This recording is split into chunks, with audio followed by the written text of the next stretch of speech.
Hello, Dark Souls fans. It's Dave from Polygon. We're going to beat Osiris the Consumed King, or at least that's how I'm going to pronounce the name. This is a very chatty boss. Wins the award for talkativeness. So it's easy to get sidetracked, and if you want, you can just turn the subtitles off if that's confusing you. Also, you don't need to stress much because there's only a few basic patterns that this boss has, and because he's huge and bulky, he hits hard, but he doesn't hit often. Keep an eye out for when he raises his hands because that's like his poker tell for I'm about to attack. So, when Osiris raises his hands, that's your cue to start rolling out of the way because there's going to be a zone that inflicts a bunch of damage, and that will be very clear and easy to see because it's highlighted on the ground. Probably the major thing to note is that those of you who use a lot of shields will have a much easier time here because he doesn't actually hit so hard that it breaks through most guards, especially this late in the game. So you want to hold your shield up, lock on, move behind him because, of course, that's the area that's most vulnerable. And by the way, to get behind him, you can move between his legs. And doing that will allow you to avoid many of his attacks. So maintain sort of a medium-ish distance from the boss. Wait for that pattern to disappear, and then you can roll or run right back under his legs and start whacking away on the butt side.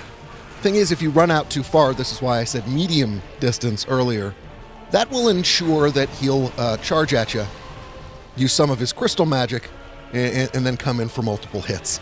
Now, in the second phase of the fight, he changes his animation. Now, even though the back is almost always the best place to hit somebody in the game, he has a tail, and his tail attack is going to make that very difficult. So what you want to do is attack from the side. Look for an opening, get to his side. Especially when he charges, that's a good chance to move to the side. Because he's vulnerable for a second or two after he does that, or maybe a fraction of a second, but it's long enough. And you can repeat that pattern until he goes down. You can also, of course, summon NPCs. There's one on the staircase before the boss.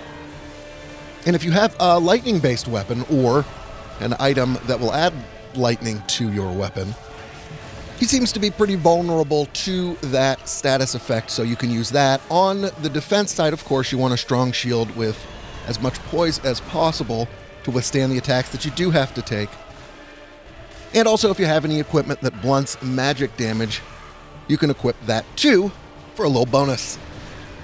But really, throughout the battle, even though there's two phases, the tactics pretty much remain the same, which is try to get to underneath him, or to his sides, or, if it's safe, around his back.